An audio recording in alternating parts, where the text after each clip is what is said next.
is Vani and welcome back to the channel Maths by Vani. We are starting question number 11 and it's the last question of exercise 9.1. So the diagram of the adjacent picture frame has outer dimensions. हमें outer dimensions दी हुई है इस figure के अंदर. Inner dimensions भी given है. Find the area of each section of the frame if the width of each section is same. यानी कि width जो है वो same है हर section में. So यहाँ पर देखो हम देख सकते हैं क्लियरली कि ये रेक्टेंगल शेप में है एंड रेक्टेंगल शेप में क्या होती है, ऑपोजिट साइड्स इक्वल होती हैं. सो दैट मीन्स यहाँ पर भी क्या होगा, ऑपोजिट जो हमारे फ्रेम है वो इक्वल होंगे. सो दैट मीन्स कहने का मतलब ये है frame 1 and frame 2 will be equal. तो सिमिलरली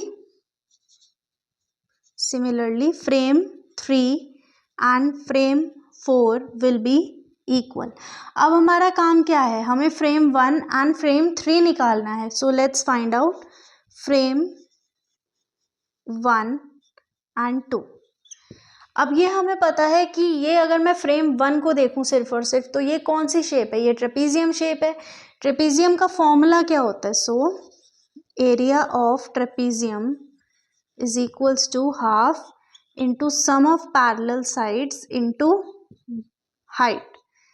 अब हाफ तो as it is a plus B का मतलब क्या है कि ऑपोजिट साइड, ये 20 है a एंड b 28 है. ठीक है, सो 20 प्लस 28. अब हाइट क्या आएगी, हमारी हाइट आएगी 4 सेंटीमीटर. क्यों, क्योंकि 24 माइनस 20 हमारी कितनी होगी, 4 सेंटीमीटर, या 28 माइनस 24 विल बी 4 सेंटीमीटर. आप कैसे भी निकाल सकते हो, 24 माइनस 20 कर लो तो भी आपका 4 ही आएगा.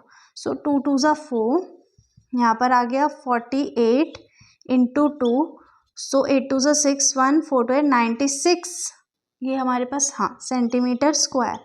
सो ये फर्स्ट ट्रेपीजियम फ्रेम 1 का एरिया आ गया हमारे पास. सो फ्रेम 2 का एरिया भी कितना होगा, यहाँ पर मैं लिख देती हूँ फ्रेम 1 का एरिया हमारे पास 96 आ गया. सिमिलरली फ्रेम 2 का भी हमारे पास कितना होगा, 96 सेंटीमीटर स्क्वायर. अब आ जाते हैं फ्रेम 3 एंड फ्रेम 4 पर.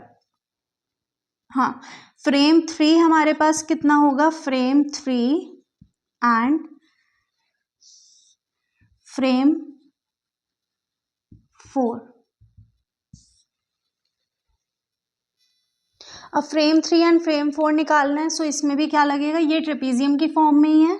सो area of trapezium is equals to half into sum of parallel sides into height. ठीक है, so half sum of parallel sides हमारी कितनी है, यहाँ पर पैरेलल साइड्स जो हैं वो चेंज हो गई हैं.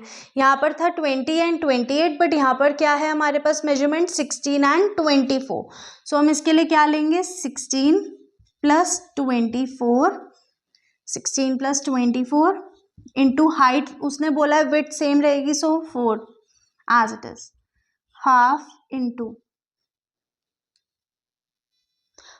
Into 6 plus 4 10 40 into 4. सो 2 2 ज़ा 4. सो ये हो गया आपका 80 सेंटीमीटर स्क्वायर. अब ये क्या आया आपका, फ्रेम 3 का आया. सो सिमिलरली फ्रेम 4 हमारे पास कितना होगा, 80 सेंटीमीटर स्क्वायर. इसके अंदर हम लिख भी देते हैं, फ्रेम 1 आ गया हमारा 96 सेंटीमीटर स्क्वायर. ये भी हमारा कितना होगा, 96 सेंटीमीटर स्क्वायर. देन ये हमारे पास कितना आया, फ्रेम 3 80 सेंटीमीटर स्क्वायर एंड ये भी 80 सेंटीमीटर स्क्वायर. सो देखा आप लोगों ने, अगर हमें हर चीज़ की प्रॉपर्टी पता है, यहाँ पर हमें दिख रहा था रेक्टेंगल शेप में है, रेक्टेंगल की प्रॉपर्टी पता थी एंड ट्रेपीजियम के फॉर्मूला याद था, इसीलिए हमने कितना इजीली इस क्वेश्चन को सॉल्व किया. So with this question we have completed our exercise and now we are ending our video. Make sure to subscribe the channel and press the bell icon. We'll see you in next video. Till then, keep practicing.